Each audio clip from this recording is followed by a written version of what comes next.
Good morning, gentlemen. Uh, Wonderful weather, and I'm going to talk to you about Ukraine. And along with Ukraine, I'm going to talk about Vladimir Putin. Now, Putin, as you know, is a product of the Soviet Union.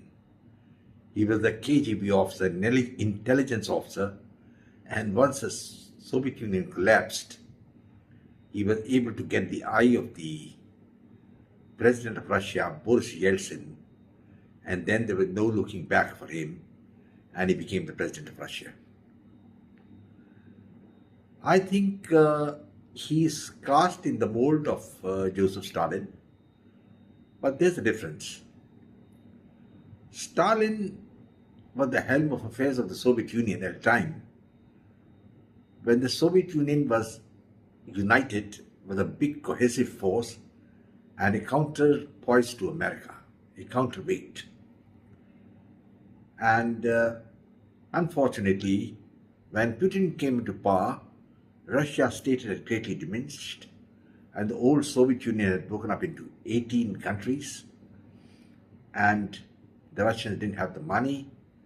Their entire nuclear fleet had gone to seed, and they were at their wits' end. Though they did have a formidable military arsenal, but that by itself was not enough to dominate the world. If you remember, the Soviet Union had the capacity to intervene anywhere in the world, and their nuclear submarines were very close to the American shores. And Leonid Brezhnev had once threatened that he would keep the submarines close to the American coast so that they could be a threat to the United States. Well, Putin came into power, and Russia did away with communism. I cannot comment on it, whether it was good or whether it was bad. I think it was a historical process because communism is a negative philosophy, and as such, the advent of communism and the Bolshevik Revolution of 1917 overthrew the Tsar was in reality a black day for the Russians, for the Tsarist Empire. And the Russian Empire, though it was consolidated to some extent by Stalin, soon collapsed because it was of the inherent weakness of the communist system, where Karl Marx, despite talking of a dictatorship of the proletariat, really didn't know how it was to be brought about and what would the proletariat do once the so-called revolution took place. Then there were slogans like every man according to his needs and all that, which is a lot of BS. And in any case, communism being an unrealistic theory and negative concept, it heralded the breakup of the mighty Russian Empire, which was held by Tsar for many, many years, for almost 200 to 300 years. We heard of the great Russian rulers like Ivan the Terrible, Peter the Great, Catherine the Great, and when the Russians were overthrown, rather the Russian monarchy was overthrown, at that time Tsar Nicholas II was the man at the helm of affairs, but Lenin and Trotsky made it a point and they executed the entire Tsar family in 1920 in Siberia. So anyway, it's a gory, what I'm trying to make out, that the Russia or the Tsarist Empire and the communist regime was basically a nihilistic doctrine. When I say nihilistic doctrine, it means a doctrine that believes in destruction. This is actually an old Roman theory, or rather philosophy, which says that out of chaos, order is born. Easy to talk, but it's never been successful anywhere. And communism had this concept of nihilism built into it, and that resulted in the Soviet Union broke up. I think if communism had not come, maybe the Russians would have continued having that massive empire and been a threat to the Americans for all time to come. But it didn't happen, and finally we have the news that Vladimir Putin continued winning election after election. He would become the president, then for some time he would become the prime minister, then come back the president again. I think he's going to contest the elections again, and he's going to win. Now, Russia has not seen democracy really. They do not know what democracy is. What they've seen all their life is autocracy, dictatorship. You see people like Lenin, Stalin, and even Khrushchev and Brezhnev, they were all dictators. And when Gorbachev brought in the concept of glasnost and petrostia, that was the signal that the Russians are going to break up. I think it's the most foolish thing which Gorbachev did, but probably he himself didn't know the consequences. Many people talk that Gorbachev was an American CIA agent. Well, I wouldn't comment on that, I don't know. But anyway, his policies facilitated the breakup of the Soviet Union. Gentlemen, now, once that happened and the democracy came in, it was a false democracy, in the sense the opponents were either done away with, or they didn't exist, or they were sent to prison in Siberia. Now, over the periods, though Putin is immensely popular in Russia, and I also admire him, but the fact remains, something which has not been explained, that many of his opponents have just vanished. They've been killed, or they committed suicide, and God knows what happens. So, gentlemen, there's one critic called Navalny, and this man, I think, was a little too big for his boots. He was given a form of poisoning in one sort of visit to Siberia, and finally the hue and cry from the West and the Americans let him go. The Russians let him go to Germany for treatment, and that was where he should have remained. I think he should have come back, but he came back, and the day he came back, he was arrested, and after that, he was put in a maximum security prison in the Arctic Circle, and that is where he died. And just a day earlier to that, he had hearing with the court in Moscow, and he was looking pretty okay. So something happened in those 12 hours. Now, I think it's easy to talk that Putin got him killed and all that. I mean, I don't really believe all this, because even when a lot of murders are attributed to Stalin, Stalin personally didn't execute anybody or give any orders sometimes to execute.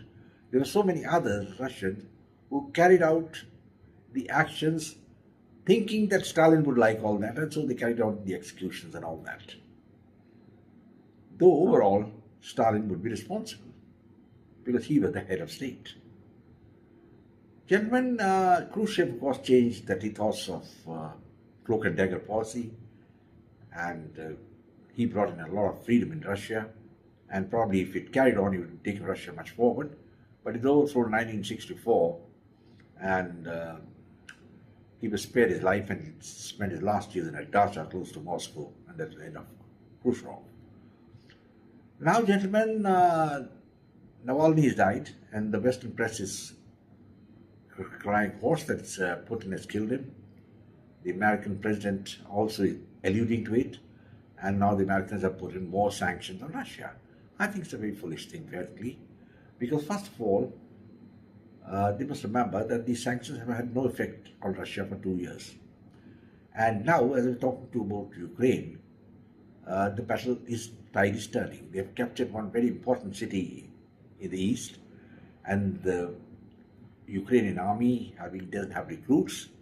It's got very little ammunition at the moment to fight on, and the Western powers are now in a quandary. They're wondering, what are we going to do? How long is it going to continue? How long can we face Putin?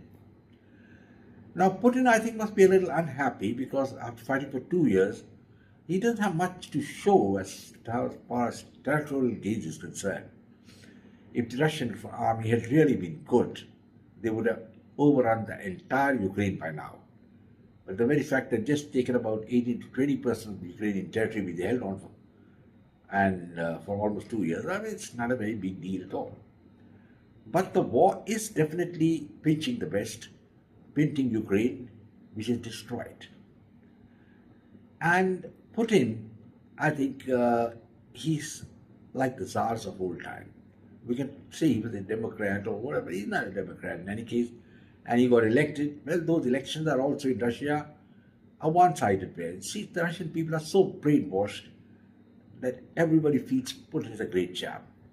I remember reading some interviews which were given by the Russians to a correspondent as to what were their reactions on the death of Navalny. So most of them felt, rather 99%, it was his own fault. They felt he was against the system and he deserved what he got. I think his body was not released for a long time, but yesterday I think they released his body for his mother.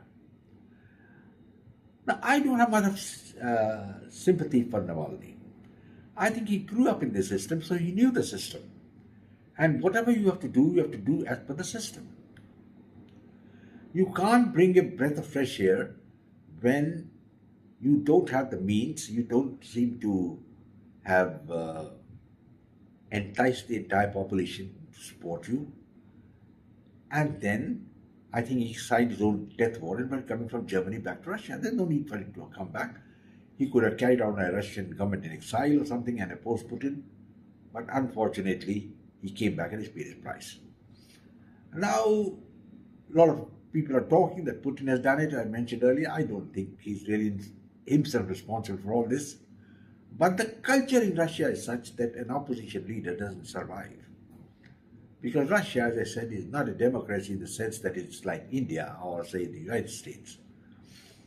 Here, it's an autocracy, and an autocracy put into power through a democratic process, a pseudo-democratic process where elections are held. But I think we must remember what Stalin said in election. You know what he said? He said, the most important man in an election is not the voter. It doesn't matter who votes. But it is the man who counts the vote. He's the most important man. He can rejig the results any side. And this is precisely what happened in Pakistan also. I'll dwell on that a little later in the last election, which was voted on Imran Khan. But let us accept it that Russia is not a democracy in the traditional sense, and the Russian people are very happy to have the type of government they have, and their economy is thriving, they're doing pretty well, and Putin has been able to restore some prestige of the Russians globally. But I think the Russians wouldn't be too happy about the performance of their army. And now the Ukraine conflict, what's going to happen next? I have no doubts in my mind, and I said that 2 years earlier, that Ukraine cannot win the war, and neither the West. The West doesn't have unlimited coffers of money which they keep on spending on Ukraine. The American think tank, that is the military, had thought that Ukraine, with all the weapons being given to them, would not only have blunted the Russian offensive, but made the Russians think, why have we attacked Ukraine? Another thing which was the American thought will carry the day were the various sanctions which they put on Russia, take it out of the SWIFT banking system and whatnot. But nothing's happened. Russia continues all over, and Russia's got friends. They got close relations with India still. China is their ally, North Korea, Iran, Belarus, and there are a lot of countries which are neutral to Russia. And they are not the enemies of Russia. The real problem is that the Western powers have failed in the sense they have thought they'd be able to get Putin out of the way, maybe defeat the Russians and have a regime change, and then everything will be honky-dory. It's not happens like that. Nothing goes like that. On the contrary, Putin is entrenched. Though his armies perform poorly, he still controls the shots in Ukraine. And if what reports are coming in now in the Ukrainian army, low in morale and soldiers, throws in the towel, which is quite possible in another 2-3 weeks or 1 month, 4 months, whatever time, it will be the end of the war, and then we don't know. The Americans have been thinking also whether we should continue supporting Ukraine because they don't have unlimited money. I mean, they've already wasted almost $2 to $3 trillion in their wars outside earlier, and you had Ukraine, and now there's a bigger threat which has come up from the Hamas and the Israeli war. So the Americans at the wit's end. There's another hotspot going on in Aden, and there also the Americans don't know what to do because the Houthis are going and attacking. They attacked an American ship yesterday. So, gentlemen, it's not so easy. Uneasy is the head that wears the crown. You know the story of Democles? He had a sword hanging on his head through a hair. And he was told, this is what happens when you wear the crown. And so Biden is in a serious problem. He doesn't know what exactly to do. And so does Rishi Sunak. He's talking big. I don't think he's going to last long as the Prime Minister of England, and probably he would be out in a few months' time, maybe earlier. Because the problem is again the same thing. There's a recession in England and Germany, and in such a situation, how do you keep on supporting Ukraine? And I thought it was a big blunder to keep on supporting Ukraine. The Americans must have put in more than $200 billion there, money which they could use, and they cut this money from where? From the American taxpayer. America's a rich country, deep pockets, so they can keep this splurge.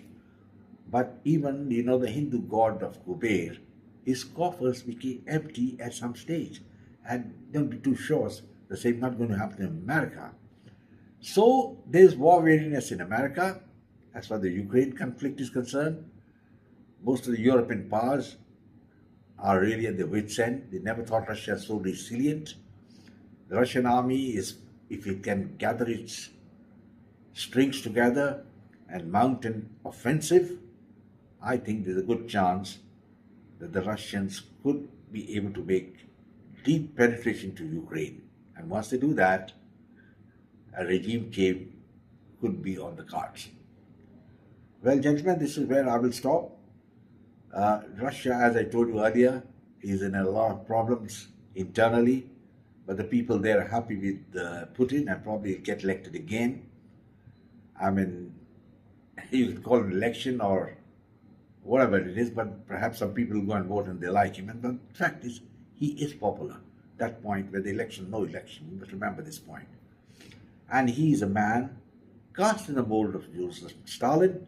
He's not said give up on Ukraine. And it is the Americans and Ukrainians who are at the end of the teeter. Well, gentlemen, soon things will crystallize, and then we will see what happens. But definitely, we must admire Vladimir Putin for the leadership he has given to Russia. Some backspots are always there, and some unexplained things like the mysterious deaths and all that, but that's part of the game. Okay, gentlemen, I hope you like my video. Share it with your friends. Come back for more. And in the meanwhile, do take care of yourself and be a good boy. And so long. God bless.